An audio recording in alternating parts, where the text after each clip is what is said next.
Sonic games. Am I right, fellas? Say what you will about the varying quality of the series' laundry list of titles. If there's one thing that is almost consistent with this franchise, it is none other than the glorious amount of absolute bangers in almost every title. Regardless of what era a game comes from, you'll always find something enjoyable to hear. This can be attributed to the vast lineup of composers bringing us various genres of music to help define the sound of Sonic. Just take a listen to the music throughout the series.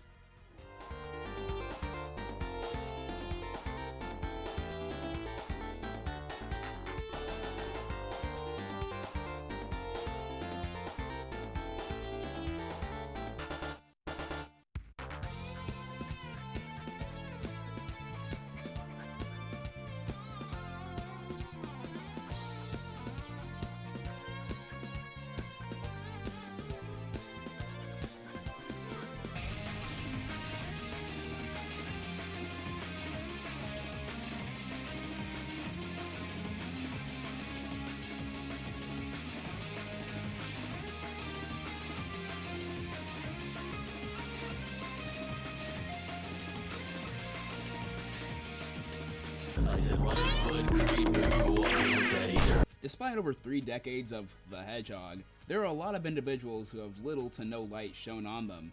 You may have heard of them, or you haven't.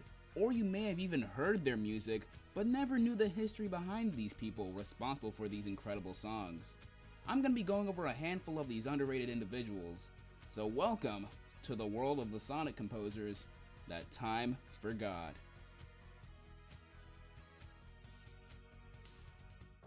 Masaru Setsumara is the first one on the list.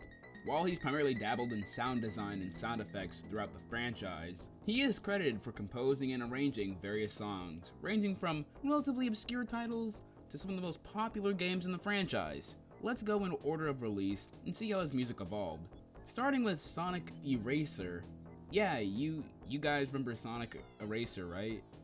The first ever Sonic puzzle game predating Mean Bean Machine by 2 years that was only available on the Sega MegaNet system, a Japan-exclusive internet service for the Sega Genesis. Masaru composed the 3 songs in the game, and they're just okay.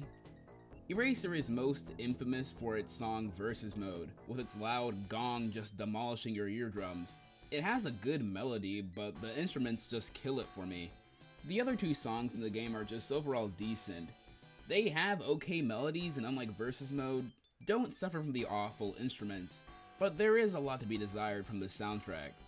Masaru would compose the jingles found in Sonic 3 and Knuckles, and compose a few tracks for Sonic 3D Blast for the Sega Genesis. My personal favorite out of the bunch he made is none other than the final fight. While I am a big fan of the Saturn soundtrack, which I'll get to later, the Genesis final boss theme is so trance-like and fits with the atmosphere and visuals of the stage, unlike the Saturn version which just sets the final battle in the factory, and it's just a remix of the boss theme. The Genesis version has it set up with nothing in the background and these glowing platforms. Overall, it's a huge step up from Eraser. Masaru would soon make the jump to the Saturn and Dreamcast with only a few solo compositions. Sonic World from Sonic Jam is definitely one fans will immediately notice, as it was also recently remixed for Sonic Origins. Not sure if this is a hot take, but I do prefer the Saturn original rather than the remix. I think it's the synths that ruin it for me, because once you take a listen to the original, you can hear so many different instruments that give it this tropical and lively feel that Origins wishes it had. After Jam, Masaru would make a few tracks for Sonic Adventure, and arrange the staff roll music for Sonic Mega Collection Plus. Since then, he's been mainly credited for creating the sound effects for Sonic games throughout the years. While he did start out pretty rough in the beginning, and I mean really rough, over time, you can see how he significantly improved his music.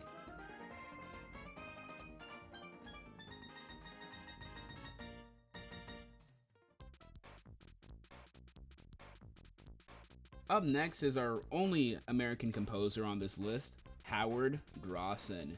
Now, this is no surprise if you watched my latest video, but Howard Drossin was one of the composers for 1993's Sonic Spinball. In that same year, he acquired a job at STI by, and I'm not even joking with this one, by lying that he was familiar with composing Sega Genesis music, and on his first day there, he started and completed the music for Toxic Caves. Spinball's soundtrack has such a unique tone thanks to the GEMS sound driver. While Sonic Spinball is best well known for Toxic Caves and the options music, the rest of the soundtrack is great. The upbeat tunes of the bonus stage, the aggressive synths of Lava Powerhouse, and the grunge industrial feel of my personal favorite track in this game, Showdown.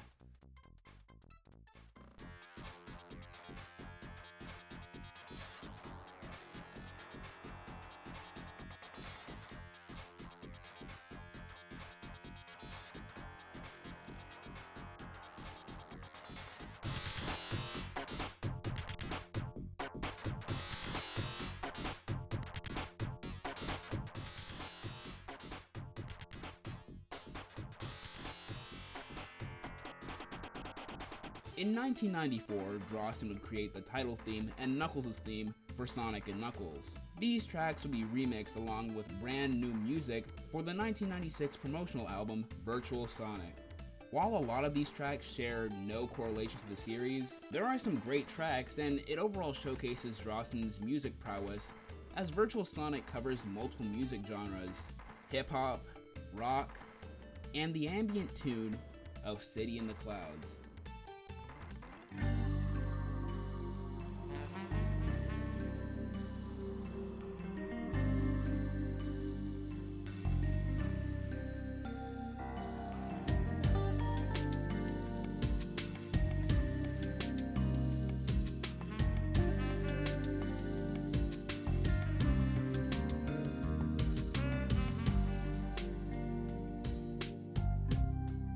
Howard Drossin wouldn't return back to the Sonic series for a while until 2009, where he was brought back to compose a few tracks for Sonic and Sonic and the Black Knight.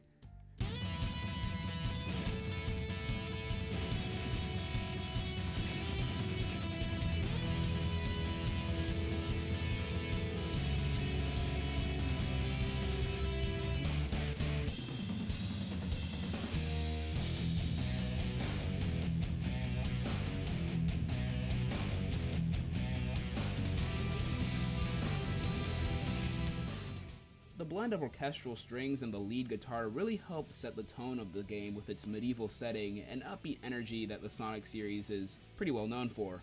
While he may not be as obscure as Setsumara, Drossin has done quite a lot for the series, creating some iconic tracks along with some underappreciated bangers. And when he returned back to the series, it was like as if he never left in the first place. If you want to check out more Drossin, I highly recommend GST Channel's video. I don't know what GST means. I watched the Ghetto Smosh video and they said GST stands for Gas Station Tweaker. But regardless of the name, it's a great video to learn more about his work in gaming.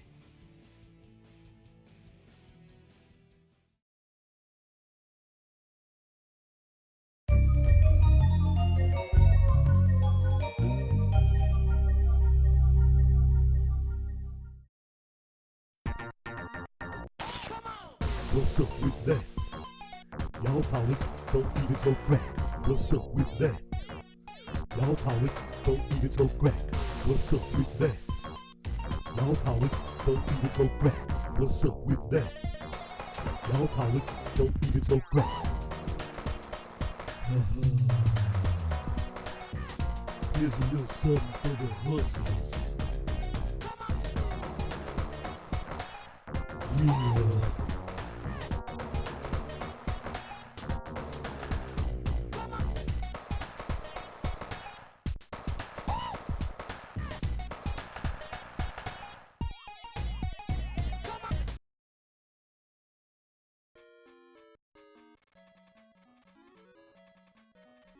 While Sonic did get his jump start in the gaming on the Genesis, most of his titles during the 90s were all on the Master System and Game Gear. Aspect Digital Entertainment helped produce such titles as Sonic Chaos, Triple Trouble, and Sonic Blast. One of the head members in this company is Masayuki Nagao. Masayuki would work with Sega to compose music for Sonic Chaos, Drift, and Sonic 3. Similar to Setsumara, he was also a sound designer and programmer for Sonic Drift 2, Sonic 2, Sonic & Knuckles, and the 8-bit version of Dr. Robotnik's Mean Bean Machine. Sonic Chaos is such a stellar soundtrack for Masayuki's first contribution to the series. The songs in here are fast-paced, just like Sonic, with an upbeat tune and tempo to complement the gameplay. I really enjoy how the songs begin with a few notes in succession, similar to an arpeggio, and then break out into the full song. Take a listen to some of these.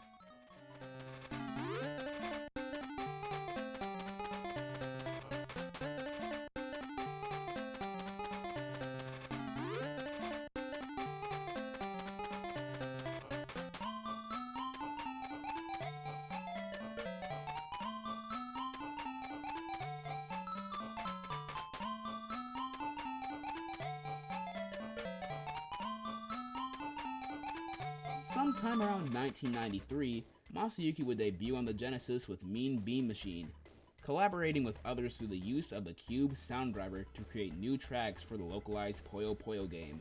Take a listen to the opening theme with its aggressive bass and percussion.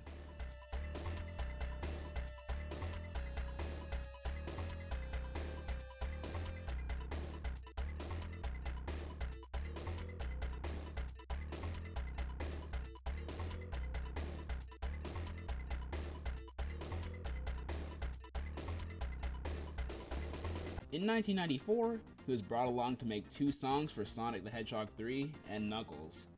Hydro City Zone Act 2, which, yes, Hydro City is the correct way to pronounce this, follows in the footsteps of Chaos with the arpeggio-esque moments sprinkled in between the fast-paced beats of the song.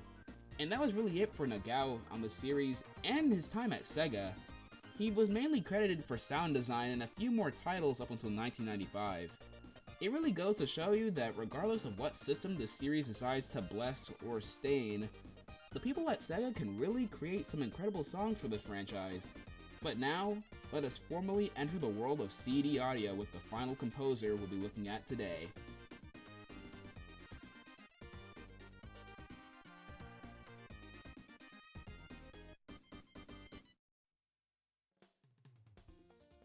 Well, bad news everyone. We gotta talk about England one more time. The last person on this list is Richard Jaques, the man responsible for some of Sonic's music on the Sega Saturn. From a young age, Jaques was incredibly talented at music, attending Wells Cathedral School at only 16. After he graduated from the University of Essex in 1994, he was immediately hired by Sega of Europe. Richard Jaques was brought on to compose the music for the Saturn release of 3D Blast in 1996. Richard delivers a wide variety of genres in this release of the game. We've got techno, jazz, tropical, and whatever Spring Stadium Act 2 even is. Alright, I say,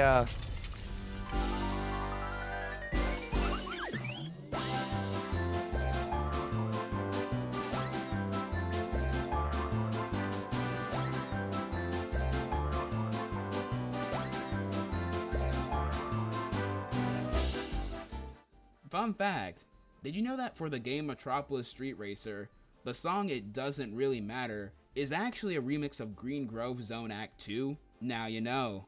One other point that I do think needs to be praised is Jaques' usage of motifs within these songs. You can hear the main theme of 3D Blast throughout all the levels in some way, shape, or form. Jaques would collaborate with singer TJ Davis on his next and most iconic work in Sonic history, Sonic R. But if you dig a bit deeper, you'll actually find out that he did quite a bit more Sonic related projects outside of the Saturn.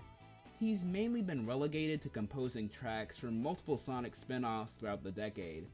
It's a hit or miss with some of these songs. You'll get something as painfully average or generic as Sonic Boom Icy Hot, or his long list of remixes which are overall spectacular. The strings mix of Fight the Night, Ocean View, or the remixes with other Sonic veterans for Sonic Generations. I gotta say, I really did think that Richard only made music for Sonic R and Blast, but I have to give the man credit for his extensive catalog of music for this franchise. And that's all the composers that I wanted to focus on for this video. Hope that you were able to learn more about some of the geniuses behind some of your favorite songs of the series. Whether it be 8-bit, 16-bit, CD quality audio, there is an untapped realm of composers that have yet to have some sort of light shown on them. Hopefully, this video will jumpstart your own research in finding the underrated composers of Sonic the Hedgehog. Thanks for watching this video. If you like what you saw and listened to, you already know what to do. Make sure to check out the Discord server and other links in the description below. Also, don't forget to check out the streams when they're up. Now, I know that last one may be a bit difficult for some of you, since I just stream whenever I want. So for the people who actually decide to stay till the end, I hope you enjoy this short little preview compilation of some clips that you guys sent to me in the Discord server. Thanks for watching, and I hope to see you all in the next Stryster video.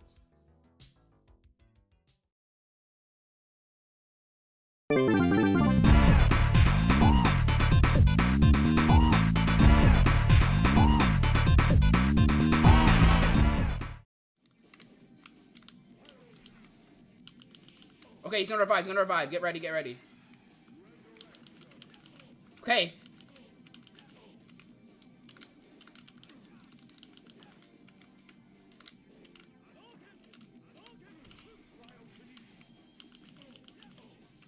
Come on, please. Yes! We did it! No reviving. We did it! We got the dub! I'm about to win this entire game without dying. To watch some bullshit. Yeah, I'm gonna show you guys how good of a gamer I am. Oh my! This game sucks! Hit him if the freaking lag starts kicking in. So I don't know how I'm gonna fight Wi-Fi Banjo with Wi-Fi lag like this. So side B, come on, where? Warlock 1. Fine, alright, fine. You want to throw it out? Fine, I'll throw it out. Let's see if it'll work. No freaking way! Oh shoot! Wait!